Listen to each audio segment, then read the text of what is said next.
본 방송에서 제공하는 투자 정보는 투자 판단에 대한 조언입니다.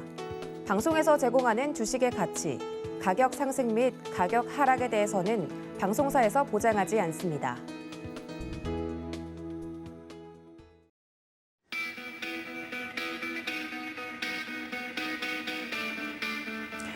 안녕하십니까. 고수익작전 타임 진행의 도지은입니다.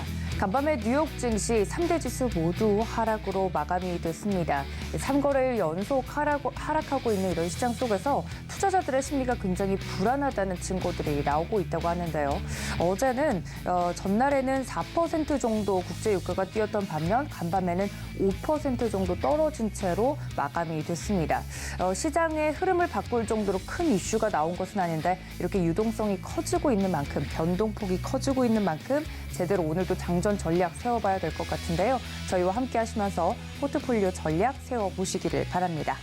자, 그렇다면 첫 번째 글로벌 이슈와 관련돼서 도움 말씀 주실 전문가님 먼저 연결해 보도록 하겠습니다. 관련돼서 뉴욕 증시 3거래일 연속 하락을 했다고 했는데 자세한 지수부터 좀 브리핑을 드리도록 하겠습니다. 관련돼서 대형주 중심의 S&P 500 지수 같은 경우 다우존스 지수와 각각 함께 1%, 1.10%, 0.96% 낙폭을 기록을 했고요. 특히 이 관련돼서 반도체 관련돼서 대장주로 구성된 필라델피아 반도체 지수는 1.31% 하락했다는 점까지 먼저 짚고 말씀을 드리고 시작해 보도록 하겠습니다. 자, 글로벌 이슈와 관련돼서 도움 말씀 주실 전문가님 연결해 보도록 하겠습니다. 루크투자연구소 임순재 대표님 연결되어 있습니다. 대표님 안녕하십니까? 네, 안녕하십니까? 네, 반갑습니다. 간밤에 마무리가 된 뉴욕 증시 상황 제가 간단하게 브리핑을 좀 해드렸는데 자세한 내용 살펴주시죠. 네, 방금 말씀하셨듯이 미국 3대 지수는 전부 1% 내외의 큰 폭 하락을 보였습니다. 섹터별로 본다라고 하게 되면 모든 섹터가 다 하락 마감을 할 만큼 시장은 상당히 좀 안 좋았다라고 보시면 될 것 같고요. 특히 이제 S&P 500 같은 경우는 4,000포인트를 내주면서 50일 이동평균선도 하회를 했습니다. 그러면서 이제 상승장이 어느 정도 마무리된 거 아닌가라는 그런 얘기들이 많이 좀 나왔었던 그런 날이다라고 보시면 될 것 같습니다. 어떻게 장 초반에는 비교적 좋은 그런 강한 흐름으로 출발을 했습니다. 그렇지만 이제 한 10시경에 윌리엄스 뉴욕 연준 총재의 발언 이후에 주가가 하락으로 반전을 한 모습을 보였습니다. 윌리엄스 뉴욕 연준 총재 같은 경우 어저께 발언한 내용은 지난주에 잭슨홀 미팅에 파월 의장이 얘기했었던 내용과 일맥상통한 그런 내용이다라고 보시면 될 것 같은데요. 뉴욕 연준 총재가 패드 3인자로 평가를 받기 때문에 그만큼 발언에 대한 가중치가 좀 높게 이제 매겨져 있다라고 보시면 될 것 같습니다. 윌리엄스 총재는 실질 금리가 플러스 될 때까지 기준 금리를 높일 것이다라고 얘기를 하고 있고요. 이에 따라서 연준은 상당 기간 높은 수준의 금리를 유지할 것이다라는 입장을 밝혔습니다. 그리고 현재의 인플레이션이 안정화될 때까지는 아직도 멀었다라는 발언 때문에 향후에도 계속 강한 긴축이 이어질 것이다라는 시장에서 그런 얘기가 다시 나왔고요. 이 외에 여러 이제 연준 인사들도 좀 그런 매파적인 발언을 계속 이어가고 있는 그런 상황입니다. 여기에 어저께는 이제 20일 유럽 중앙은행의 집행위원인 뮬러 에스토니아 중앙은행 총재도 9월 22일에서 자이언트 스텝을 논의할 필요가 있다라는 만큼 긴축이 미국뿐만 아니라 유럽 쪽으로도 확산되는 그런 모습을 보였습니다.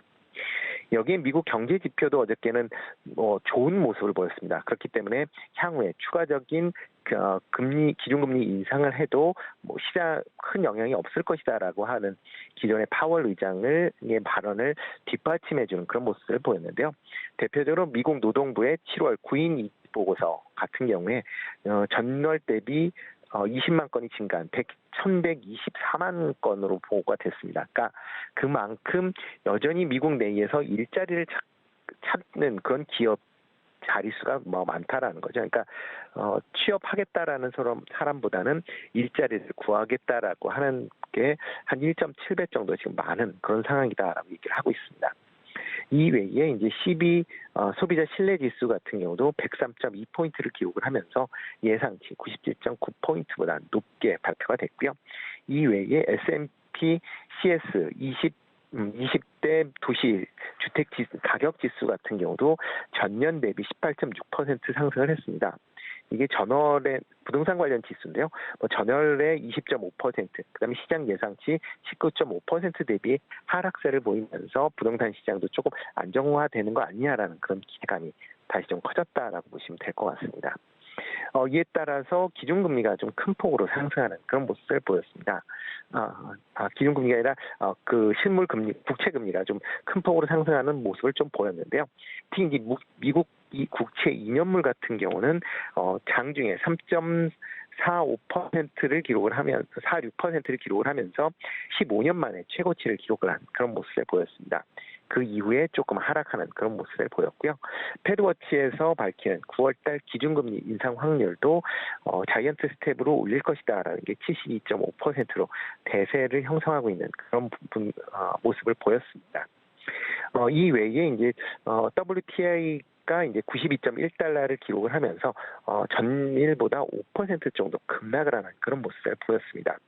기존 금리 인상에 따른 글로벌 경기 위축 우려감이 약세로 반전을 시켰었다라는 거고요.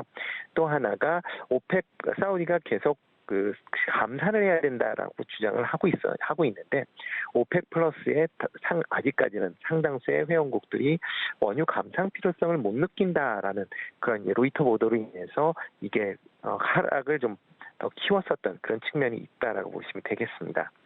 오펙 플러스 회의가 9월 5일 날 개최될 예정이니까요. 그 어떻게 발표되는지 그런 점도 좀 유념 있게 보시면 어떨까 싶고요. 달러 인덱스도 전에 이제 108.79포인트를 기록을 했습니다. 미 연준의 매파적인 발언으로 달러화 강세는 아마 좀 더 지속될 걸로 예상이 되고 있고요.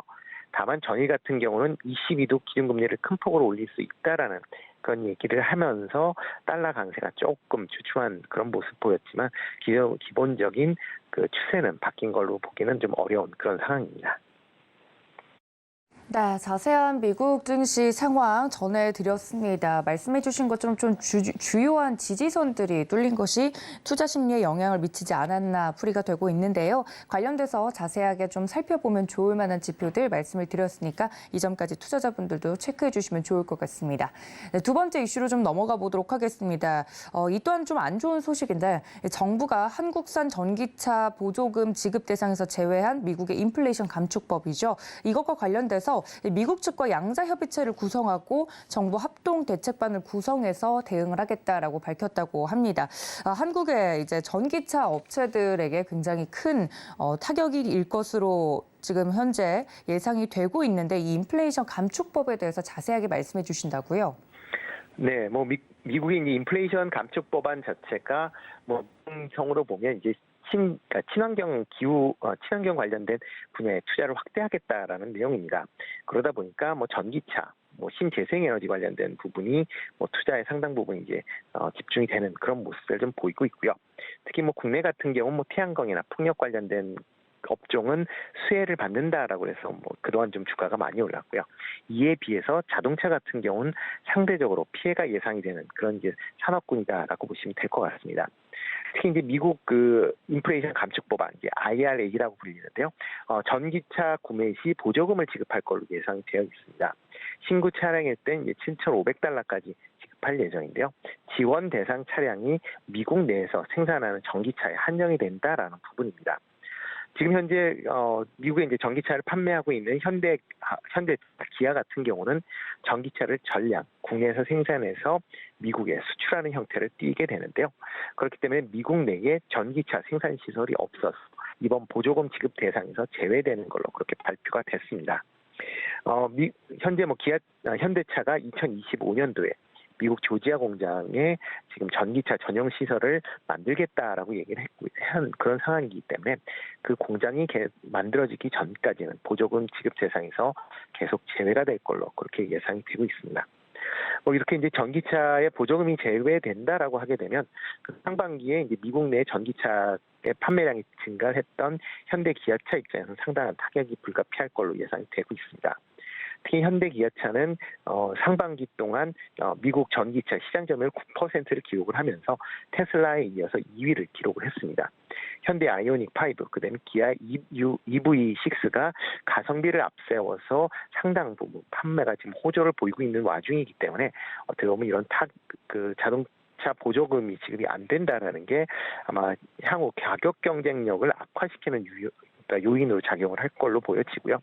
그렇게 되면 판매가 좀 둔화될 것이다라고 예상을 하고 있습니다. 특히 최근에 이제 전기차 관련된 원자재 가격들이 많이 올라가고 있는 그런 상황입니다. 특히 그 전기차에서 가장 핵심 부품이라고 얘기가 되고 있는 2차 전지에 대한 원자재가 상당 부분 많이 가격이 올라 있는 그런 상황입니다. 그러다 보면 지금 2차 전지 가격도 지금 많이 올라 있고요. 전 완성차 업체에서는 그렇기 때문에 2차 전지 가격에 맞춰서 지금 가격 인상들을 많이 하고 있는 그런 상황입니다. 특히 테슬라 같은 경우는 지금 1년 동안 30% 가까운 차량 가격을 인상할 만큼 2차 배터리 가격을 지금 자동차에 반영을 하게 되는데요.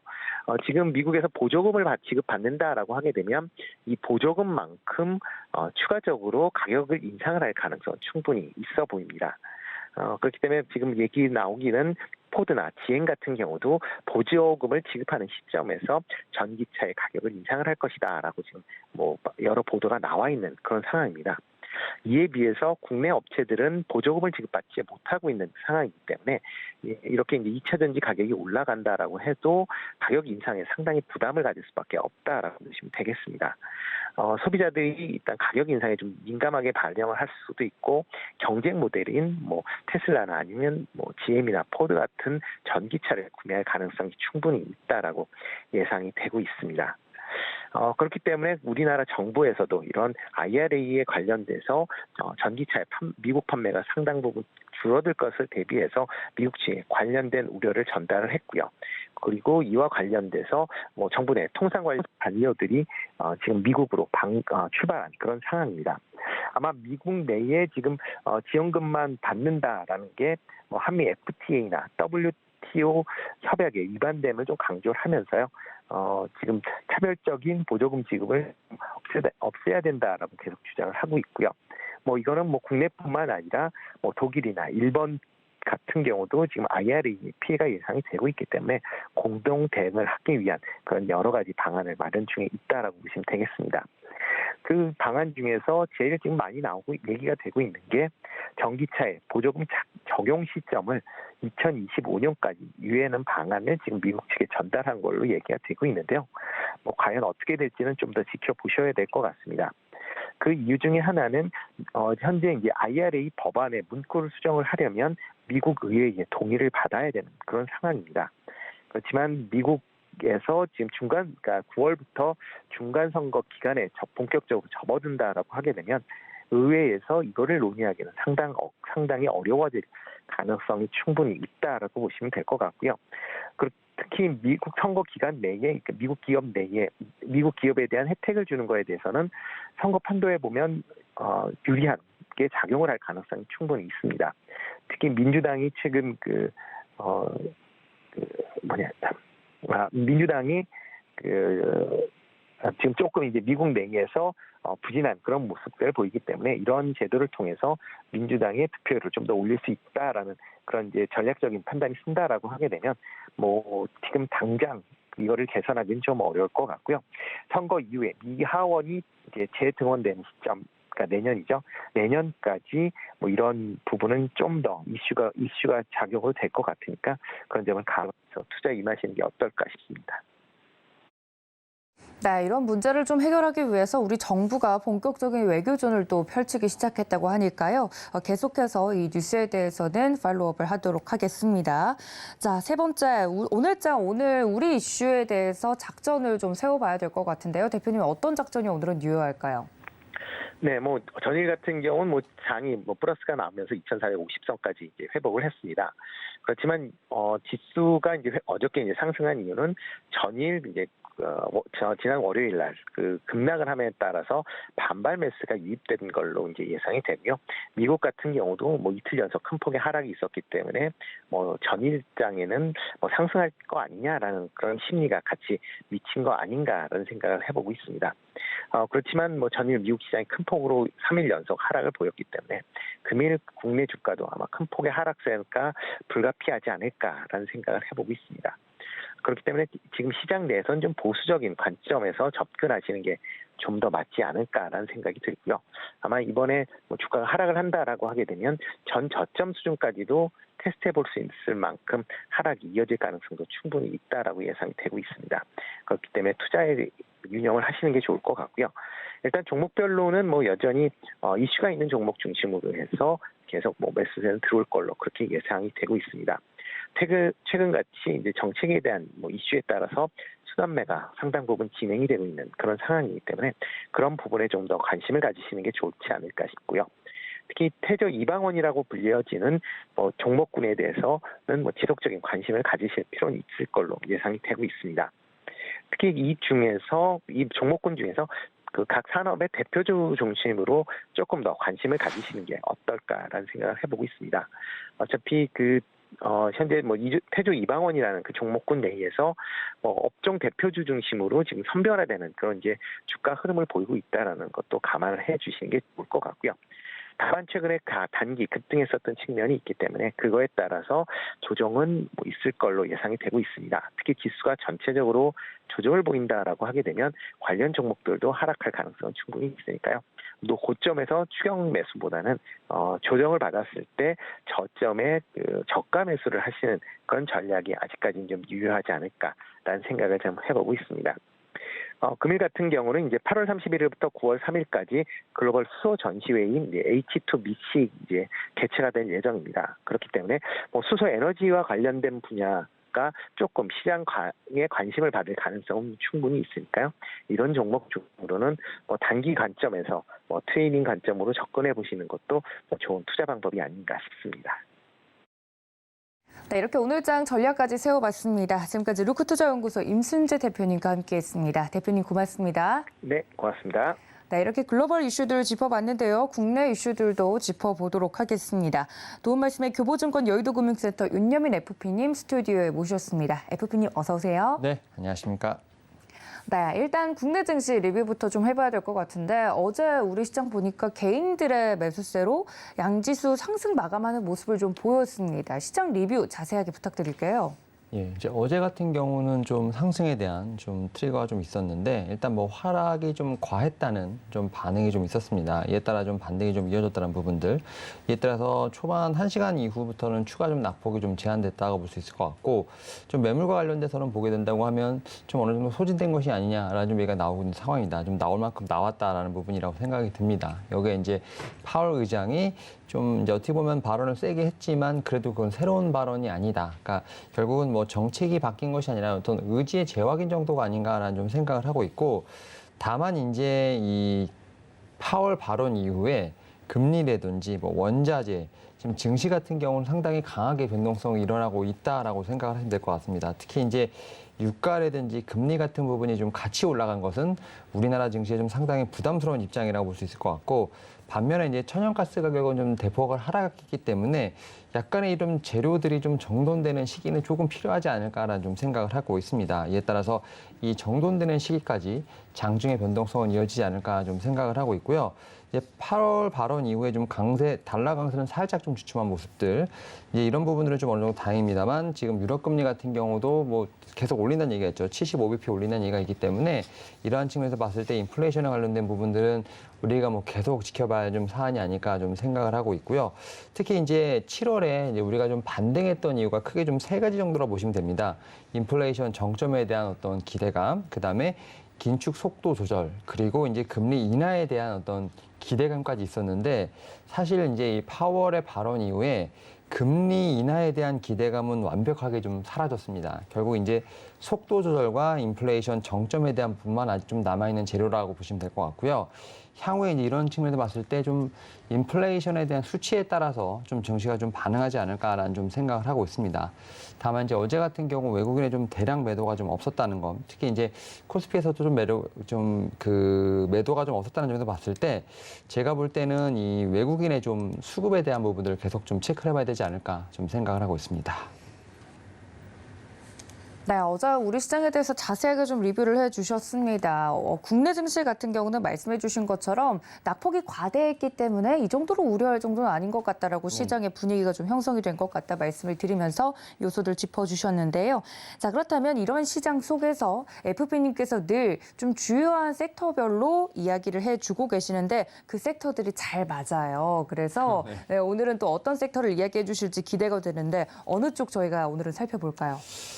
사실은 이제 지난주부터 조금씩 좀 뉴스가 좀 나왔었는데 네. 이제 폴더블 관련된 좀 얘기를 해야 되지 않을까 좀 생각을 하고 있습니다. 특히 이제 삼성전자 갤럭시 G 플립 관련돼서 좀 얘기를 해야 될 것 같은데 일단은 삼성전자 같은 경우는 여러 가지 좀 업황에 대한 부진이 계속 이어지고 있죠. 특히 이제 메모리 반도체 관련돼서 좀 부진이 이어지고 있기 때문에 2분기는 좀 선전했지만 3분기에 좀 실적이 나쁠 것이다라는 얘기가 좀 상당히 많이 나오고 있는데 삼성전자 같은 경우는 3분기에 이런 좀 실적 하향에 대한 우려를 상쇄할 수 있는 요소들이 조금씩 나오고 있는데 그게 바로 이제 환율 효과와 지금 폴더블 폰이 아닌가 생각을 하고 있습니다. 특히 이제 수출이 많은 이제 기업일수록 어떤 환율에 대한 부분 분명히 좀 수혜가 예상된다 말씀드릴 수 있을 것 같고 이 폴더블 폰 관련돼서는 사실은 이제 지난주에 지금 이제 갤럭시 G4 시리즈가 좀 나왔죠.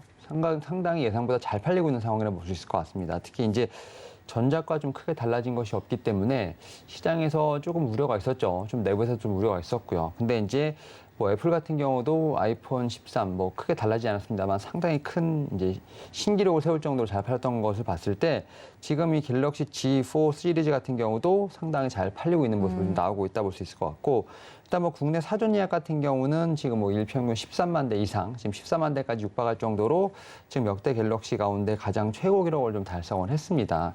그리고 이제 뭐 글로벌 사전 예약 물량도 전자가 좀 뛰어남았다고 하기 때문에 이러한 부분들이 지금 이제 본격적으로 판매가 되기 때문에 이 3분기에 얼만큼 이제 좀 물량이 잡히냐가 상당히 중요하지 않을까 좀 생각을 하고 있는데 삼성전자에서 봤을 때는 휴대폰을 담당하는 게 무선사업부죠. 이 무선사업부가 지금 3분기에 영업이익을 얼마나 올릴 것인가 이 부분이 상당히 중요하지 않을까 좀 네. 생각을 하는데 지난해 1분기 이후에 지금 삼성전자 스마트폰 같은 경우는 뭐 4조 원을 넘긴 적이 없기 때문에 이번에 한번 4조 원을 좀 넘어가는 걸 봐야 되지 않을까 좀 생각을 하고 있고 지금 갤럭시 이제 G4 시리즈 말고 이제 갤럭시 S 시리즈 여기 관련돼서 좀 뉴스가 좀 나오고 있는데 이 전후면 듀얼 스크린을 탑재한 바형 스마트폰 출시가 지금 예고되고 있는 상황입니다. 네. 그러니까 결국은 이제 G 시리즈 같은 경우도 약간 제2의 폼팩터라는 얘기가 나오고 있는데 지금 S 시리즈까지도 지금 폼팩터 얘기가 나오고 있다는 점에서 봤을 때 사실 이제 애플에서 지금 아이폰 14가 좀 나온다고 합니다. 네. 그런 측면에서 봤을 때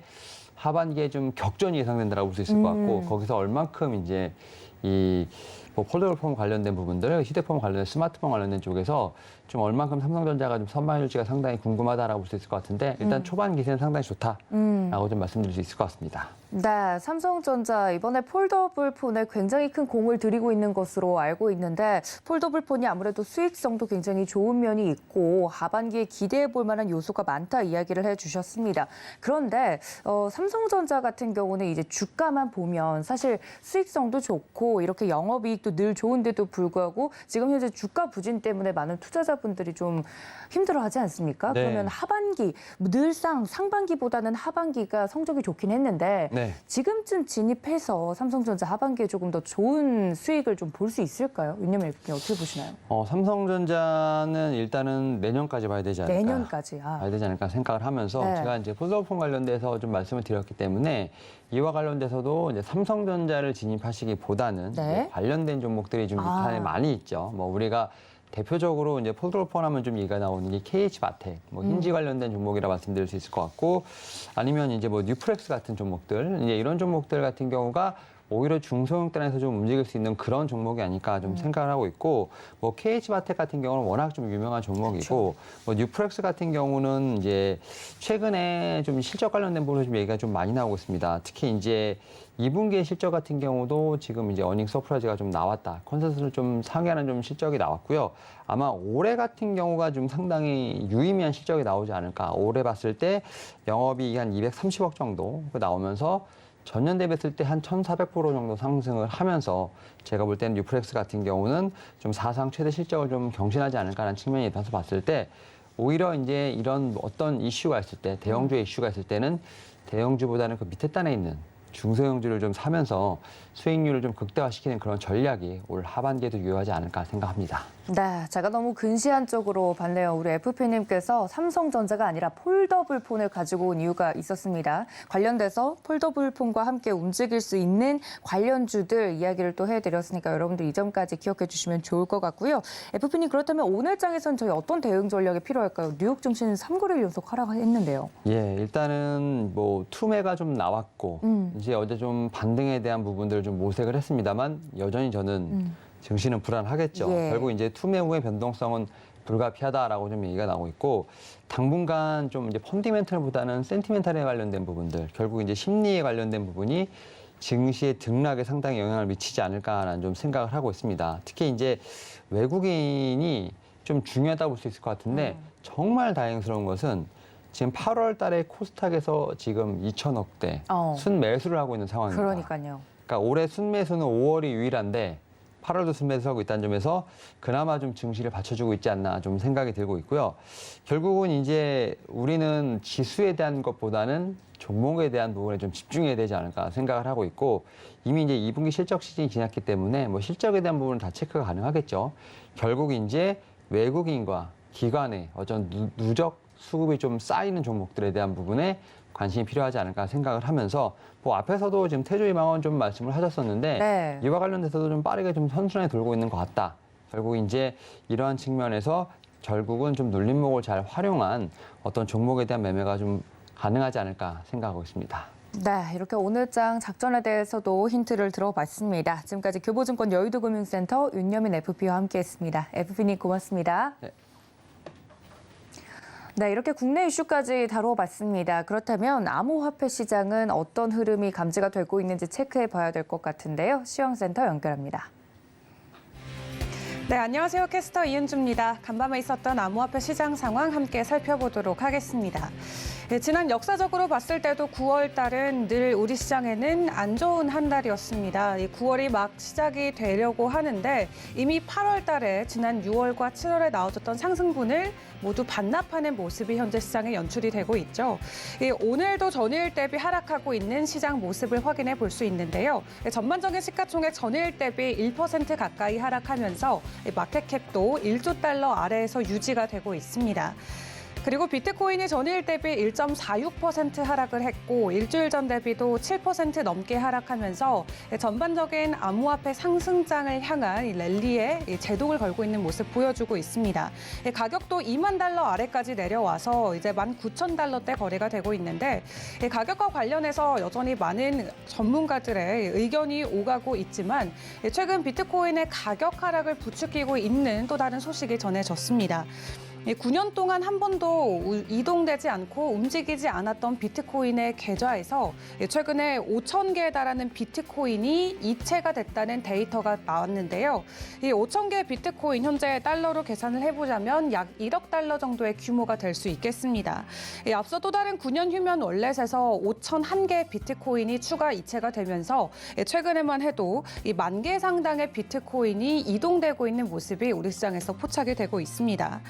이와 관련해서 일본 미디어 같은 경우는 장기 휴면 월렛에서 이체가 발생하면서 이 해킹 피해 거래소였던 마운트곡스의 14만 비트코인 채권단 배상이 시작되는 것 아니냐라는 좀 소식을 전했는데요. 하지만 이와 관련된 관계자들은 아직 비트코인의 채권단 배상 시작은 시기상조고 아직 이런 부분은 확인이 되지 않았다라고 이야기를 하고 있긴 합니다. 하지만 어떤 이유에서든지 이렇게 큰 규모의 비트코인의 자금들이 이동한다는 것은 결국 우리 시장에 물량이 쏟아질 수 있는 가능성이 커지는 거고 그렇게 되면은 가격적으로도 조만간 큰 변동성이 일어날 수 있기 때문에 많은 부분들이 굉장히 우려스럽게 비춰지고 있는 것 같고요. 비트코인과 또 이더리움을 포함해서 이 선물 미결제 약정이 급증하면서 또 변동성이 추가적으로 더 늘어날 것 같다라는 업계 분석가들의 의견도 있습니다. 비트코인과 이더리움의 선물 미결제 약정이 마켓 규모 규모 대비 급증하고 있는 것으로 포착이 되고 있는데 결국 그만큼의 변동성을 가져올 수밖에 없는 부분이겠죠. 이와 관련해서 암호화폐 선물 트레이더들은 결국 변동성을 반길 수밖에 없다면서 특정 자산의 무기한 선물 계약에 묶인 달러 가치를 암호화폐 시가총액으로 나눠서 계산하게 되는 무기한 선물 미결제 약정 레버리지 비율이 비트코인과 이더리움이 현재 각각 0.03 그리고 0.02를 기록하면서 사상 최대치를 기록했다고 합니다. 그렇기 때문에 시장의 뚜렷한 방향성이 당분간 나타나기는 어렵고 이런 가운데 안에 롱숏 스퀴즈로 인한 변동성 리스크가 증가할 수 있다라는 우려의 목소리도 나오고 있습니다. 이더리움 가격 보도록 하겠습니다. 전일 대비 0.12% 소폭으로 상승해졌지만 전주 대비 비트코인과 유사하게 7% 이상의 하락폭을 키워가고 있습니다. 현재 가격은 1,536불대 거래가 되고 있습니다. 테더는 큰 변동성 없는 가격 일부에 고정돼서 거래되고 있습니다. 사실 테라 루나 사태 때도 겪어봤었지만 사실 이 기본 자본금이 준비가 되어 있지 않으면은 이 외부의 공격에도 한순간에 무너질 수 있는 게 이 암호화폐 시장이죠. 그런 부분에 있어서 테더도 늘 업계에서는 우려의 소리가 나오고 있었습니다. 이 테더가 과연 이 준비금, 이 기본 자본금을 모두 상환할 수 있는 능력이 있냐를 놓고 봤을 때 본인들은 충분한 능력이 있다라고 하지만 외부에서는 다양한 데이터를 기반으로 이 테더의 기반이 굉장히 불안하다라고 이야기를 했는데요. 또 최근 월스트리트 저널 같은 경우는 테더 준비금이 부채에 대비해서 여유롭지 못하다라고 다시 한번 지적하기도 했습니다. 준비금의 가치가 0.3%만 떨어져도 기술적 파산에 이를 수 있다라고 좀 우려하는 보도가 나온 가운데 테더 측이 전면으로 반박하는 또 의견을 다시 내기도 했습니다.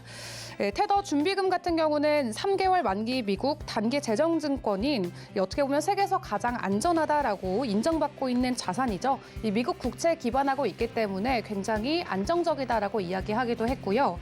또 테더가 가지고 있는 분명한 사업적 수익성도 있다라고 합니다. 하지만 이해 관계자들과의 협의에 따라서 이 부분은 자세히 밝힐 수 없다라고 이야기를 했고 또 본인들은 투명한 감사를 진행하기 위해서 최선을 다하고 있다라고 이야기했고요. 또 테더의 비즈니스 모델의 실패 가능성이 굉장히 낮다는 점을 다시 한번 짚어내면서 또 기업 어음에 대한 노출도 본인들이 크게 줄여나가고 있다라고 일단락 짓기도 했습니다. 그런 한편 USDC 같은 경우는 늘 자본금과 관련해서 탄탄하다라는 좋은 소식들이 전해지고 있었는데 큰 변동성 없는 가격 일부에 고정된 모습 확인해 보실 수 있습니다. 5위의 중국 대표 거래소인 BNB입니다. 전일 대비 0.7% 하락했고요. 현재 가격은 280불에 거래가 되고 있습니다.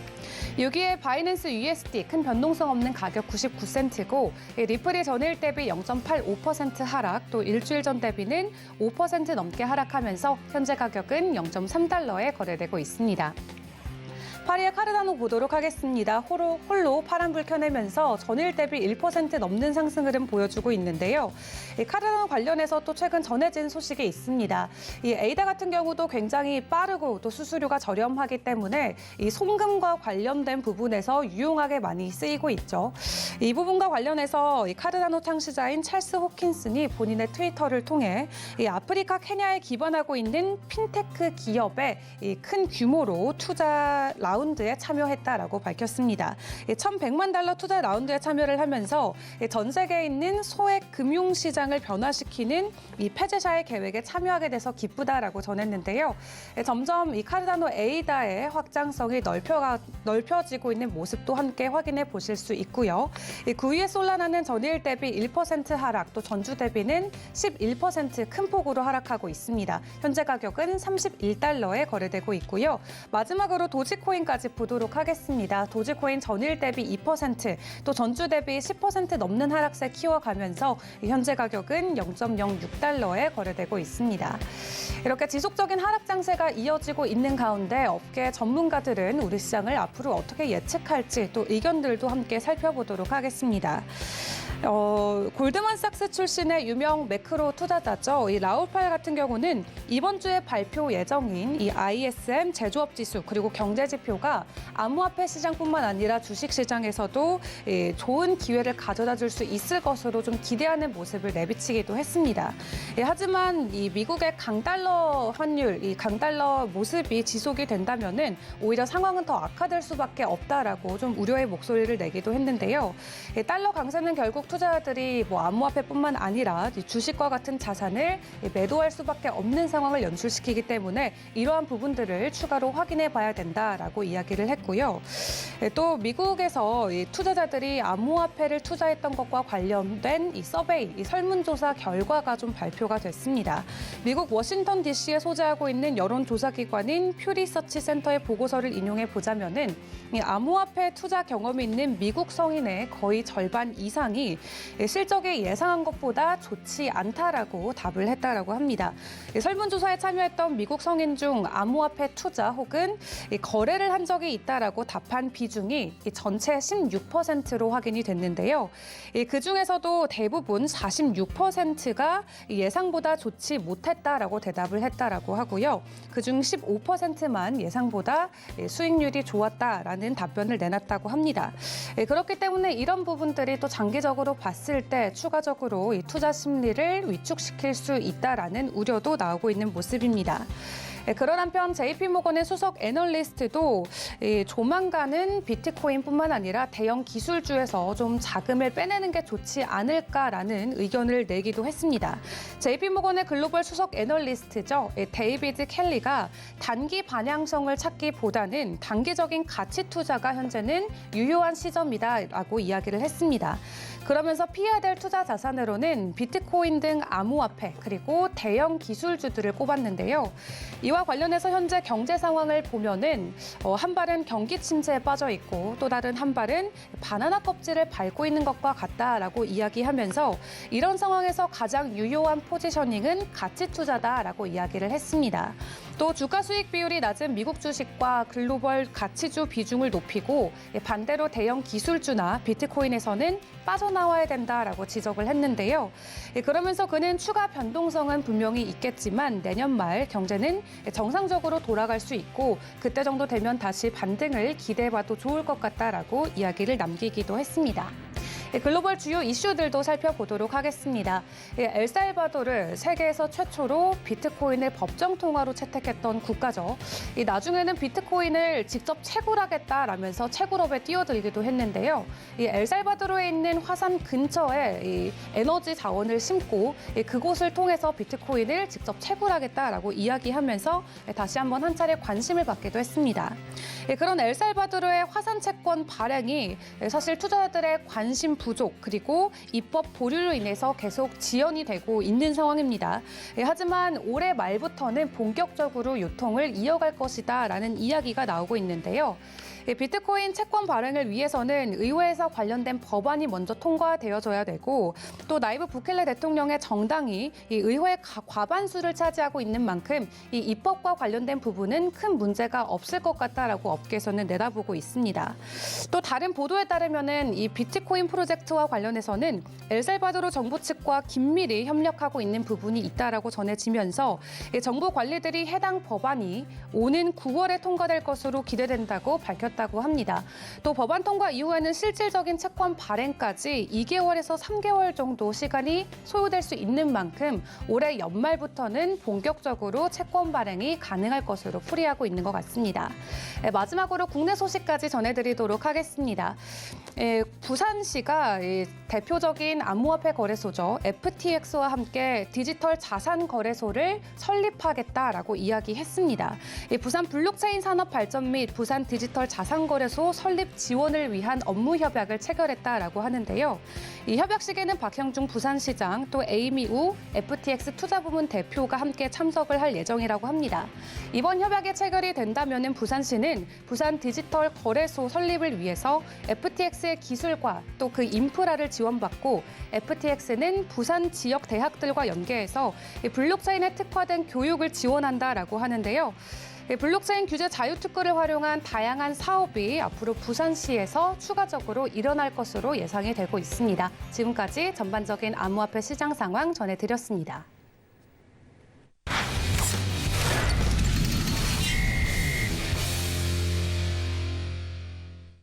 네, 보다 자세한 종목에 대한 이야기 이어가 보도록 하겠습니다. 도움 말씀에 글로원 파트너스 이성웅 이사님 연결합니다. 이사님 안녕하십니까?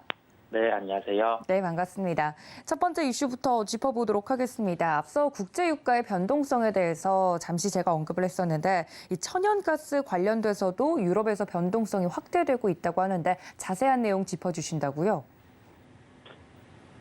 네, 천연가스 가격 같은 경우가 일단은 선물 기준으로 상승을 하면서 전체적으로 에너지 업종에 한 차례 강세가 나타났었고 특히 초점이 맞춰졌던 게 유럽의 천연가스 가격 흐름이었습니다. 이 가격 흐름이 좀 신재생 에너지군에도 영향을 미치고 그다음에 파생해서 석탄이라든지 천연가스와 관련된 사업을 영위하는 기업들 대표적으로 우리나라 같은 경우는 상사 업종이라든지 불황군으로 주가가 영향을 미치는 모습이었습니다. 근데 이러한 종목들의 특성 같은 경우는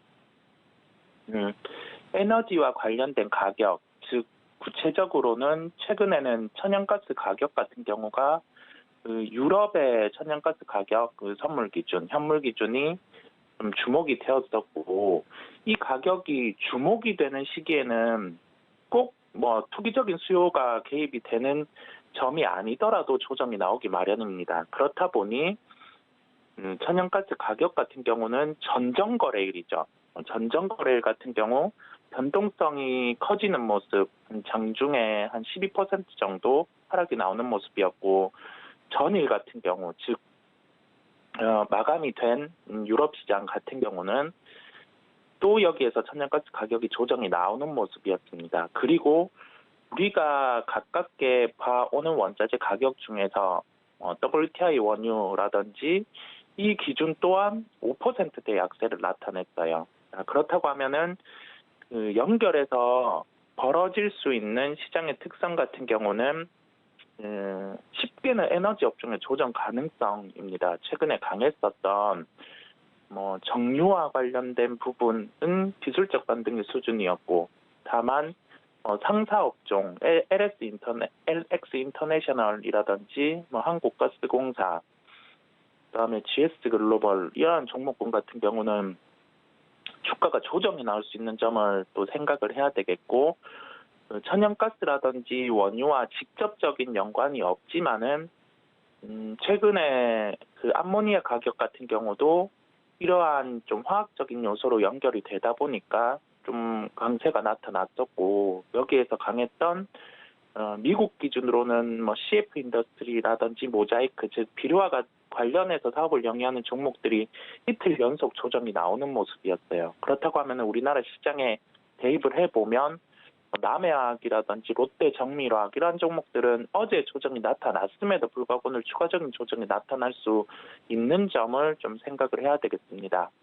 여기에서 전체적인 요약을 해본다고 하면은 에너지 가격의 강세가 천연가스의 강세가 지속되고 있어요. 가격이 꺾인 흐름이 아니지만 무작정이게 상승을 하는 게 아니라 조금 시장의 주목을 받거나 할 때는 거의 고점에 와 있는 형태가 많다 보니 유럽 중심으로 한 천연가스 가격 같은 경우가 조정이 나왔고 이와 연계해서는 에너지 업종의 조정의 가능성이 있는 점 생각을 해볼 수 있는데 여기에서 처음에 생각을 했던 건 에너지 업종과 관련된 종목들이 워낙 강했다 보니 시장이 버텨주면은 성장주의 반등이 가능하지 않을까라고 생각을 했었는데 어제 미국 시장 같은 경우가 대형 IT라든지 아니면은 성장주군이 함께 조정이 나왔어요. 그렇다고 하면 그 성장주군도 동반해서 전부 다 강한 게 아니라 최근에 시장에서 함께 조정이 나왔던 성장주 군들 중에서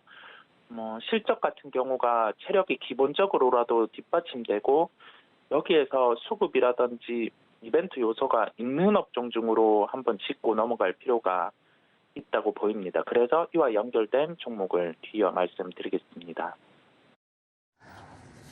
네, 어떤 종목을 소개해 주실지 궁금한데요. 오늘의 특징주 어떤 종목일까요? 네, 종목은 JYP 엔터를 말씀드리겠습니다. 이 엔터 업종 같은 경우는 최근의 주가 흐름을 놓고 봤을 때는 성장 주군으로 분류돼서 흐름이 나타나는 걸로 보입니다. 왜냐하면 시장이 조정이 나타날 때 동반해서 좀 약한 모습이었고, 어제 같은 경우 시장이 반등이 나타날 때는 종목 군들별로 주가가 다르기는 했지만은 전체적인 업종 내에서 어제는 반등이 나오는 모습이었어요. 그렇다 보니 좀 시장이 안정화되는 구간에서 반등이 나올 수 있는 요소가 최근에는 흘러가는 흐름이라고 할 수 있겠고, 실적 같은 경우는 대표적으로 2분기보다 3분기가 좋아지는 거는 시장에서도 모두 인식을 하고 있는 상황입니다. 그 상황에서 바뀔 수 있는 요인은 수급에 대한 이벤트가 존재를 한다는 점입니다. K-POP ETF라는 그 명칭을 가진 티거가 K-POP이라는 명칭을 가진 해외에 상장이 되는, 즉 미국에 상장이 되는 ETF 같은 경우가 9월 1일에 런칭 예정입니다. 그렇다고 하면 우리나라의 시가총액 비중당으로 수급이 유입되게 되는데, 이 수급 같은 경우에 비중이 가장 높은 건 하이브기는 해요. 근데 하이브 같은 경우는 만약에 시총 볼륨이 높다 보니까 여기에서 ETF 유입으로 상승이 나온다고 하면은 차익실현의 매물도 많을 가능성이 있음에 따라서 그 다음 시가총액 비중이라든지 요소를 대입해 보면은 JYP 엔터가 일단은 그 수급적인 요소도 유입될 그 흐름이 많기 때문에 오늘 말씀을 드리게 됐습니다. 전체적인 점을 요약해서 말씀을 드리면, 일단은 기본적으로 엔터 업종이 성장주의 요소를 갖추고 있고, 그럼에 따라 최근에 주가 변동성이 큰 상황이었는데, 시장은 한번 그 성장주군에 반대가 되는 에너지 업종의 조정 가능성이 높고, 그럼에 따라서 조금 빈수급이라든지 여기에 추가돼서 K-POP ETF 같은 경우가 9월 1일 런칭되게 되면 ETF를 매수하게 되면은 이 ETF 같은 경우가 거기에 포함된 종목들, 구성 종목들을 매수를 해서 편입해야 되기 때문에 자동적으로 수급의 유입의 가능성이 높음에 따라서 우리나라의 엔터 업종 중에서 JYP 엔터를 말씀드리게 됐습니다. 가격적으로는 현재 주가 같은 경우 어제도 강했었어요. 어제도 강한 흐름이었고, 이러한 주가 흐름을 연결해 볼 때 그 주가가 강하고 갭 상승이라든지 전날에 이은 상승을 이어가더라도 시장의 변동성이 있을 때 한 번은 소위 말해서 눌림을 주고 주가가 흘러가는 경향이 있습니다. 그렇다 보니 59,800원 같은 경우를 가격 접근 가능하다고 말씀드리겠습니다. 네, 오늘 첫 번째 특징주 JYP 엔터 이야기를 좀 해드렸습니다. 가격 접근이 가능한 선 59,800원대 말씀을 드렸으니까 여러분들 이 점까지 참고 부탁드리고요. 자, 두 번째 이슈로 좀 넘어가 보도록 하겠습니다. 업종별 차별화 시장에서 주목할 점 짚어주신다고요? 네, 업종별 차별화라고 하면은 이게 좀 괜찮은 시장에서 나타나는 현상이라고 할 수 있는데, 지금은 하루하루에 그 매매에 대한 업종이 좀 변화가 많은, 즉 시계열이 좀 압축이 되는 시장이겠고요. 이러한 시장에서는 좀 시가총액 상위주 내에서도 우리가 일반적으로 알기에는 시총 상위 한 30% 정도를 차지하는 대형 IT가 반등이 나와야 시장의 지수가 올라갈 수 있으니, 시장이 반등이 나올 때는 IT 쪽이 강세를 나타내지 않을까라고 생각할 수 있는데, 지금 IT 같은 경우는 워낙 현재 구성이 되는 산업들 같은 경우가 상황이 좋지 않다 보니까 되려 그 아랫단의 시가총액 상위인 자동차를 상승을 시키면서 지수가 좀 거래소 기준으로는 그 상승을 하는 모습이었거든요. 그런 전체적인 시장 순환에 대한 메커니즘을 생각을 할 필요가 있겠고, 여기와 연결해서 모멘텀의 요소, 즉 주가가 지금 빠져 있거나 빠지는 단계에서 좀 버티거나 그러한 구간에서 이벤트 요소로 접근할 만한 종목들 같은 경우는 추려 나갈 필요가 있다는 점에서 연결해서 종목을 말씀드리겠습니다. 네, 관련해서 볼만한 특징적인 종목 어떤 종목일까요? 네, 종목은 콘텐트리 중앙을 말씀드리겠습니다. 주가 흐름은 조금은 물음표기는 합니다. 왜냐하면 전거래일 같은 경우는 시장이 그래도 개별주 요소 군을 갖춘 종목들, 그다음에 이 종목들 중에서도 좀 성장의 형태를 갖춘 종목들은 반등이 나타났었거든요. 근데 이 종목 같은 경우는 전전거래일, 즉 시장이 조정이 나올 때도 조정이 나왔었고, 어제 시장이 반등이 나왔음에도 불구하고 함께 조정이 나왔거든요. 그렇다 보니 조금은 현 기준의 주가 흐름에서 추가 하락을 했다가 반등의 시점을 모색할 가능성이 높은데, 그래도 현재 국면에서 모멘텀이 있다 보니 말씀을 드리겠습니다. 넷플릭스는 그 아시아 타겟으로 해서는 연휴에 히트작을 많이 발표를 합니다. 그렇다 보니 이 작품에 대해서 조금 흘러가는 상황에서 9월 9일에 수리남이라는 작품을 공개 예정에 있습니다. 그렇다 보니 연휴 이전에 이러한 이벤트 요소를 가진 종목 같은 경우는 뭐 한 거래일, 두 거래일 이전에 주가가 미리 반응할 가능성이 높습니다. 반응할 가능성이 높습니다. 그 점을 생각을 해서 우리가 미리 주가 흐름을 볼 필요가 있겠고요. 조금은 지금 가격대 같은 경우 처음에 말씀드린 것처럼 하루 이틀 그 주가의 조정이 있었다는 점에서 조금 단가 같은 경우도 비중을 한 번에 다 싣기보다는 전체적인 포트폴리오 비중에서 한 10% 정도만 좀 담아간다는 생각으로 이 종목 같은 경우는 접근하시면 되겠습니다. 가격적으로는 한 37,300원대 접근 가능하다고 말씀드리겠습니다. 네, 두 번째 특징적인 종목 콘텐트리 중앙까지 이야기를 전해 들었습니다. 지금까지 종목 이야기에 글로원 파트너스 이성웅 이사님과 함께했습니다. 이사님 고맙습니다. 네, 감사합니다. 네, 이렇게 장전 전략 저희가 모두 세워드렸습니다. 장중에는 매매 시그널 통해서 인사드릴 텐데요. 본 방송에서 제공해 드린 정보는 투자 판단에 대한 조언일 뿐 해당 주식의 가치나 수익률을 보장하고 있지 않다는 점까지 알려드리면서 저는 잠시 뒤에 다시 인사드리겠습니다. 시청해주신 여러분 고맙습니다.